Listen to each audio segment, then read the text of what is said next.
You wake up when your body is ready. No alarm. No schedule.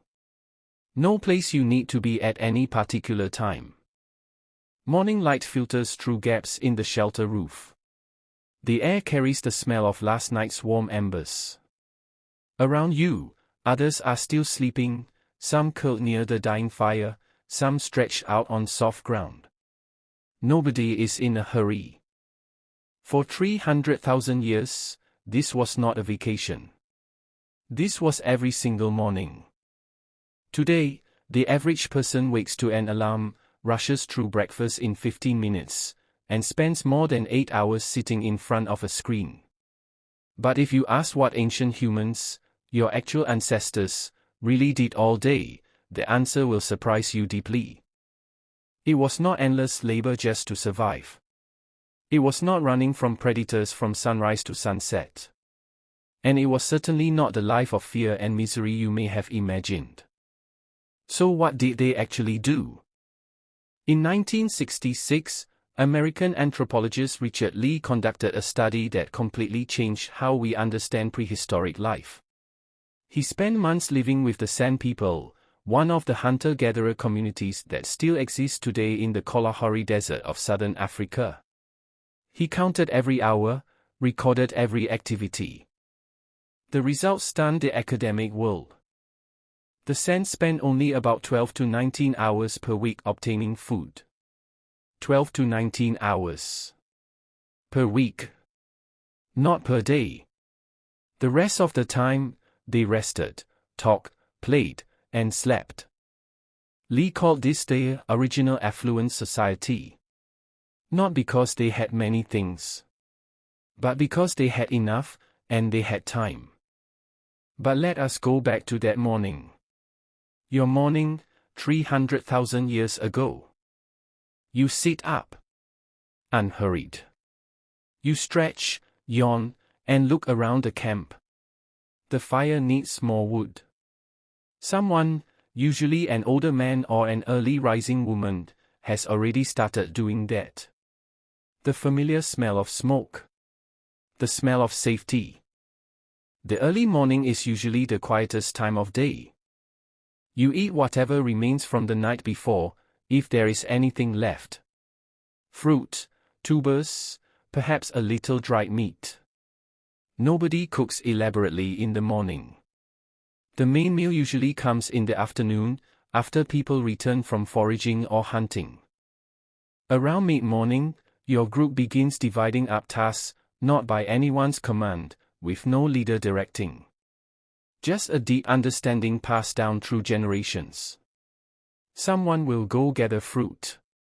Someone will dig for tubers and roots. A few men might follow yesterday's animal tracks. Anthropologist James Suzman, in his 2021 book, Work, A History of How We Spend Our Time, pointed out that for most of human history, labor was not considered an obligation or a burden. It was simply part of life, naturally interwoven with rest, play, and social interaction. There was no clear boundary between work hours and free time. This is what you need to understand about your ancestors' day. It was not a to-do list. It was a flow. Follow one woman in your group on that morning. She goes with 2 other women and a child old enough to walk along. They know this forest like the backs of their hands, every type of plant, every season it bears fruit, every hiding spot of the best tubers. This knowledge is not written down. It is passed on orally, taught by pointing, by letting the child watch and practice. For 3 to 4 hours, they forage. But it is not silent, solitary work. They talk. They laugh. The child asks the name of everything it sees. This is school. This is playtime. This is a social gathering. All at once. They bring back enough food for the whole group for that day. No more. No need to stockpile, not because they do not know how, but because they do not need to.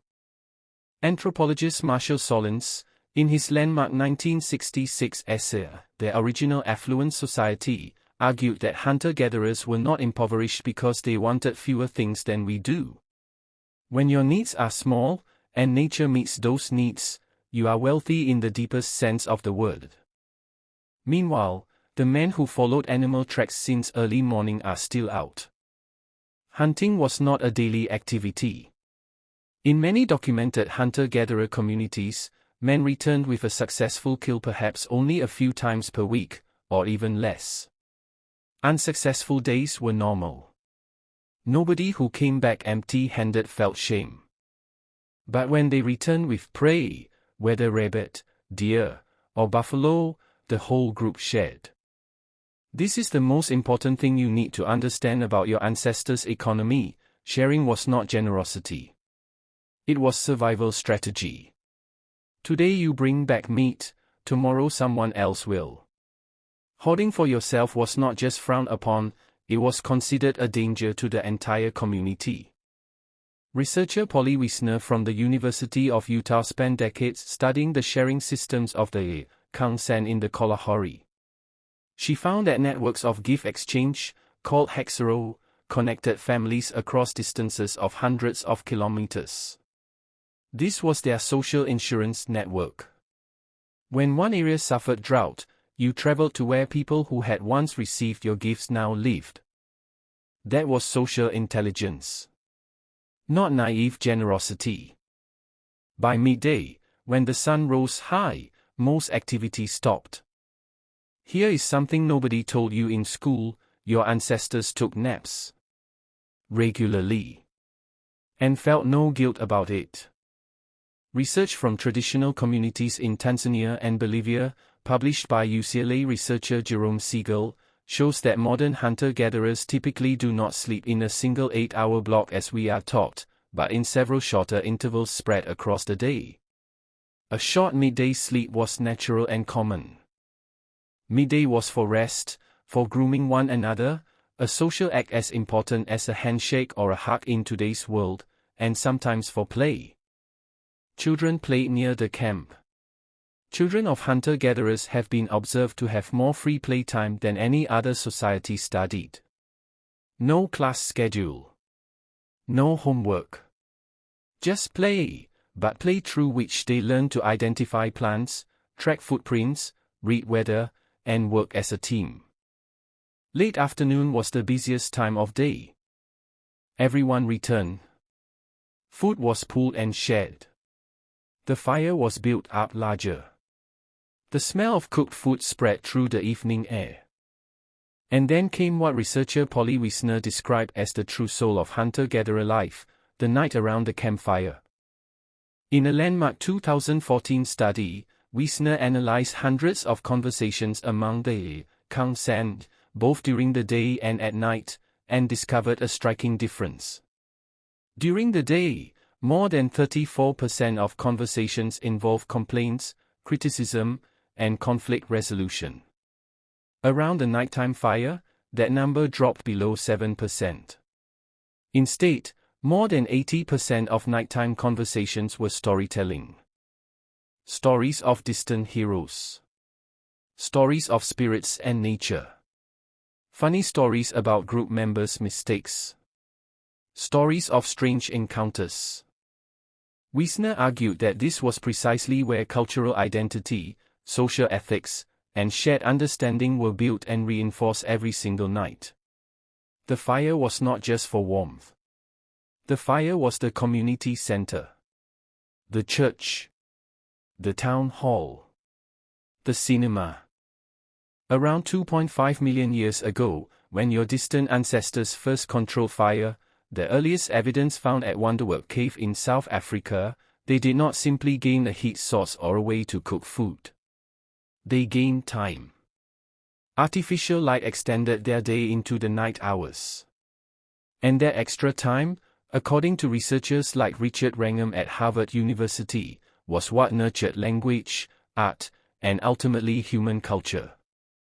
You are not the descendant of stressed, fearful creatures struggling through each day. You are the descendant of storytellers. And here is the paradox you need to carry with you: agriculture, the thing we still call progress, took most of that away. When humans shifted to farming around 10,000 years ago, working hours increased dramatically. The skeletons of early farmers, compared with hunter-gatherer skeletons from the same era, show more joint disease, shorter stature, and worse dental health. Scientists studying archaeological remains at Abu Huraira in Syria, one of the earliest agricultural settlements ever excavated, found vertebrae severely deformed from repetitive labor. Agriculture allowed populations to explode. But it did not make each individual's life better, at least not immediately, and not for everyone. And we are still living in the shadow of that trade-off. You feel exhausted at the end of a workday. You wish you had more time for friends and family. You feel guilty doing nothing. You check your phone every few minutes because your brain, a brain forged over hundreds of thousands of years to scan its surroundings, is searching for something new, something changing, something meaningful. Your brain was not made for screens.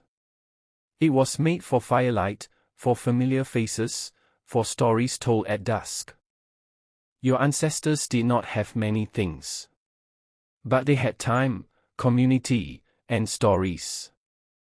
And tonight, when you sit down, whether in front of a screen or beside someone you love, a part of you is still searching for exactly those things. You wake up when your body is ready. No alarm, no schedule. For 300,000 years, that was every morning for your ancestors. But perhaps what they truly had, the thing you are still searching for, was not freedom from work. It was the freedom to truly live together.